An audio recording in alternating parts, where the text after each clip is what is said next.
kick things off with our old friend, #MeToo. Remember her? Yeah. Last year, New York passed a new law that gave people a one-year window to file lawsuits for sexual assault that otherwise would have been past the statute of limitations. Last weekend was the deadline, and boy, did the lawsuits come rolling in. The mayor of New York is accused of sexually assaulting a woman 30 years ago. In a new court filing, the woman alleges she was sexually assaulted by defendant Eric Adams in 1993. The woman filed her claim just before the midnight expiration of New York's Adult Survivors Act. The temporary law signed last year by Governor Kathy Hochul allows adult sexual misconduct accusers to file lawsuits that previously would have been barred by the statute of limitations. And in the past week, Jamie Foxx, Guns N' Roses frontman Axl Rose, and Sean Diddy Combs also faced Adult Survivors Act lawsuits. Foxx and Rose denied the allegations. Combs also denied, then settled. Now look, obviously a lawsuit is not proof of anything, but Diddy did settle pretty quickly. I mean, one day later, he was signing that check like, I strongly deny any allegations against me, 30 million, there you go. Also, please don't kill me, Diddy. I know, your list is long. It's long. I'll go at the end.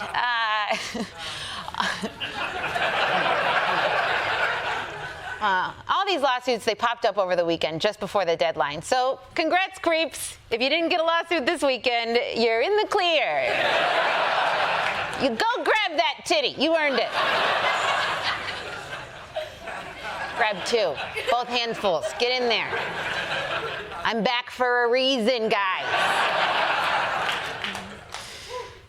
Isn't sexual assault fun? But like, why is there a deadline for rape victims? You know, right after Thanksgiving, too. Makes me feel a little like the greasiest Black Friday email ever. Act fast, you only have 2 hours to get justice for the worst day of your life. File a lawsuit today and receive a free tote. You guys remember how Donald Trump killed Roe v. Wade right after he killed Ruth Bader Ginsburg, I presume? Well, now, Trump is making the confusing and strategic decision to run as a moderate on abortion. Yeah, Trump, a moderate on abortion. It's like the Kool-Aid man suddenly caring about walls. It's too late, dude. The damage is done, you big red bitch. Now, don't let anyone tell you that abortion is not popular in this country. Even the man who killed them is acting like he supports them. What happened to Roe v. Wade, folks? Come on. Obama lost them. We're going to bring back Roe. We're going to bring back Wade. I talked to both of them. They're on board. I love to make deals. Oh, wow.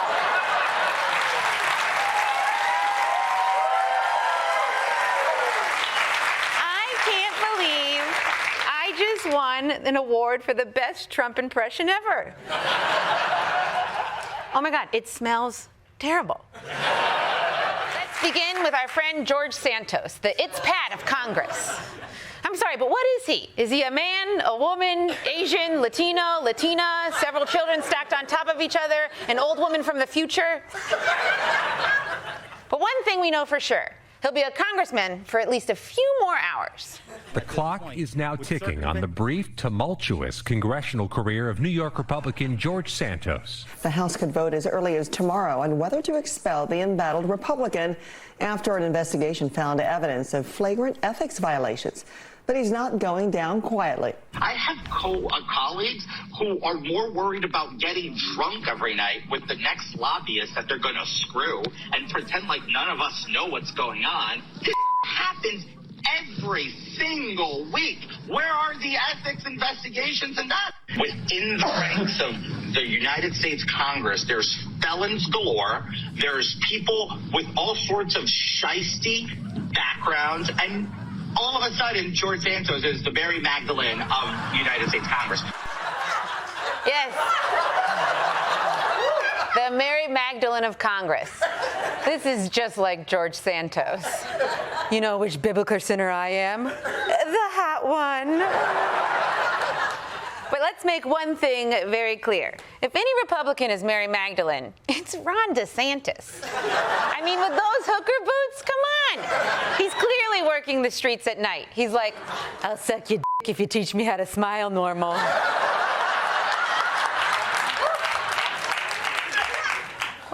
Okay, where was I? Yeah, George Santos. He's about to be just the 6th person in history to get thrown out of Congress.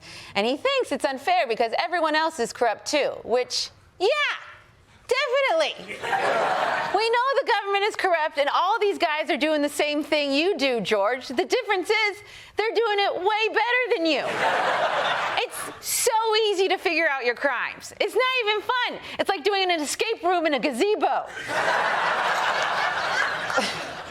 And the thing is, I do believe you, George. I do believe that congressmen are getting drunk, sleeping with lobbyists, and profiting as much as possible at the expense of the people. We all know that already. What we don't know are the specifics. Tell us who, what, where, which orifice. We need you, George. Snitch, snitch, my sweater-vested friend. In fact, we'll make a deal with you right now. You can stay in Congress if you're our inside guy. You know, our little congressional TMZ. I'll even move to your district to vote for you. Where is his district? It's Long Island? Okay. I will tell people to move to your district. And just by the way, if you want to survive this expulsion vote, maybe just try to take one photo where you don't look like you were caught while committing a crime. This little guy. He looks like he's rifling through Nancy Pelosi's purse while she's in the bathroom. Or like he's saying, don't mind me just duct taping a knife under this chair for no reason. That's the look I give when someone in a second floor window sees me peeing in an alley. That's the kind of photo they tape up next to the Sephora register. Like, this guy can't come back, he keeps licking the testers. But let's move on to some big news out of the 2024 election. Our 2024 lead, come on guys, cue the music. You know I love the election. Thank you. It's like Elvis Costello to me. Hold on. Come on, Tapper. Is this really what news is now? Are you just trying to be relatable? I don't want relatable. I want reliable. If I want relatable shit, I'll go on TikTok who gets a guy that's like, what's up, fam? I'm going to give you the lowdown on why Bin Laden is a MILF. Let's try again with someone else because this is big news. It looks like some of America's most influential billionaire election meddlers have just made a brand new purchase. Big news today in the 2024 presidential election. Nikki Haley picked up the endorsement of the Political Action Network founded by the billionaire Koch brothers in the Republican primary. The influential group is launching a multi-million-dollar ad campaign this week in all early voting states, and this gives the former South Carolina governor and UN ambassador a major boost less than 7 weeks before the Iowa caucuses. Oh, Nikki Haley, shattering the glass ceiling of dark money. You go, girl. Seriously, this is a big get for her. With the backing of the Koch network, she could go from losing to Trump and DeSantis to just losing to Trump. This is like giving someone a step stool to install a light bulb. I mean, yeah, you're closer, but you're still gonna need like 3 Polish people. What do you want, guys? I got one more day here, okay?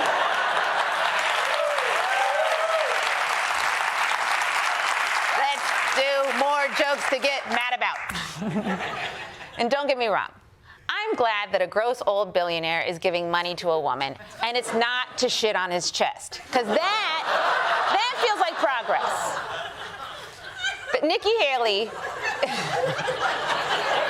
are you picturing it? Is it steaming in your mind?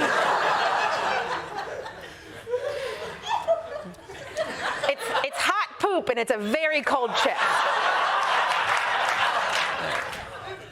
More? Okay. Nikki Haley, she's literally down 50 points to Donald Trump. She has less chance of being president than Hillary Clinton. Yeah, I I know, it's sad. Should have gone to Wisconsin, Hillary. It's a direct flight. You could have gone. Look, Republican voters have been very clear. They want Donald Trump. And Democratic voters have been very not clear. They're just like, I don't know, man. Do you know a guy? I don't know. Maybe someone young, you know, someone 78, 79. But Trump is going to be the Republican nominee. So it doesn't matter how much money billionaires spend propping up other candidates. It's all a waste of money. I almost feel bad for these guys. They're so used to being able to buy the president, and this time they're sitting on their yacht going, what's wrong with our money button? It's not working. I think it's stuck, Charles. Did you splooge on the money button again? Can you believe we can say splooge?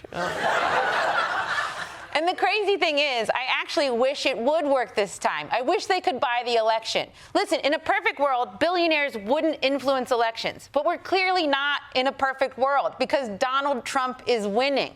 So billionaires, get your act together and buy this election. Buy this election. Buy this election. Buy this election. Oh my gosh, you guys are a bunch of sheep. Yes. Henry Kissinger is dead, which just goes to show you that if you have zero morals, you'll lead a long, stress-free life.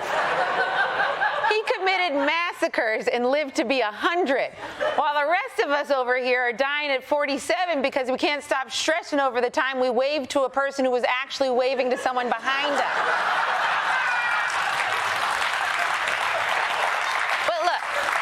No matter how you feel about Henry Kissinger, you got to agree that he's one of America's greatest war criminals.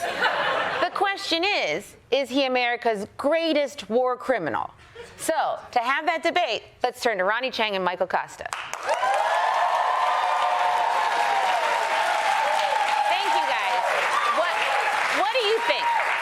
Well, the thing is, there's no question, Michelle. Henry Kissinger is the GOAT of war criminals. You know the last few weeks in high school where you skim through like 40 years of terrible American history in like 2 days? That's all him, baby. Vietnam, Cambodia, Chile, shall I continue? Pakistan, East Timor. This dude was doing massacres in countries that Americans didn't even know were countries. He was putting them on the map and then carpet bombing them off the map. He's like a genocidal Carmen Sandiego. Can I get a chance to talk over here? Ronnie, you're clowning yourself. Sure, Kissinger's in the conversation, but this debate starts and ends with Dick Cheney. His prime years were fire. Afghanistan, Iraq, Guantanamo. The man shot his friend in the face, and it was one of the nicest things he's ever done. That's a good point. That's a good point. Ronnie, maybe this is a tie. To quote the great man himself, go f*** yourself, Michael. Yeah, sure, Dick Cheney lied about WMDs, but my boy Kissinger was using WMDs. Plus, he was in the game for over 60 years. Dick Cheney had, what, like 5 good seasons? Exactly. Maybe? Exactly. Kissinger stayed in the game just to juice his stats, okay? When you look at the season splits, Cheney's numbers were better. Not to mention, Kissinger came in after Vietnam started. I mean, he was chasing wars the way Durant chases rings, you know? And anyone can join a super team, but Cheney built his wars from the ground up. I mean, he carried George W. Bush on his back. Also, how can Kissinger be the war crimes GOAT when he won the Nobel Peace Prize, you idiot? That's what makes him the GOAT, you moron. Do you know how good a war criminal you have to be to win a peace prize for wars you escalated? The dude's got the numbers and the hardware. Count the rings, bitch. Okay, guys, let me throw this out to you guys, okay? Andrew Jackson. That's a good point. Oh, good point. Yeah, I mean, you know, he did the numbers. Yeah. Look, Michelle, you do have to adjust for that era, okay? But credit where credit is due. I mean, Jackson was massacring people back when you had to do it with muskets and carrier pigeons.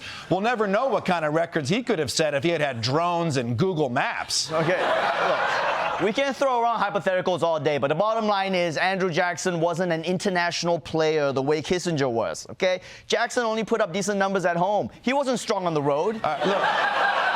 Ronnie, just because you speak loudly doesn't make it more true, all right? Look. I think we can all agree, no matter who the GOAT is, what's important to remember is Kissinger's passing really puts things into perspective. So listen, everyone, if there's a war criminal in your life, tell them how you feel about them now. Because you never know when they're gonna unexpectedly die of being 100 years old. I couldn't agree more. What this advertising boycott is going to do, it's going to kill the company. And do you think that and the whole world will know that those advertisers killed the company. If somebody's going to try to blackmail me with advertising, blackmail me with money, go f*** yourself. But go f*** yourself. Is that clear? I hope it is. Oh, it's clear. It's clear that Elon has accomplished something incredible. He's made people root for advertisers. That's crazy. Anyone could build an electric car, but you're the only true genius who could lose coolness battle to Mucinex. You're not a victim here, Elon. It's not blackmail to not advertise on Twitter. They don't want anything from you. They just don't like you. And you should be used to this by now. If you don't donate money to the KKK isn't like, so it's blackmail, is it? No, it's not. You just suck. Also, blackmail is the KKK's least favorite type of mail.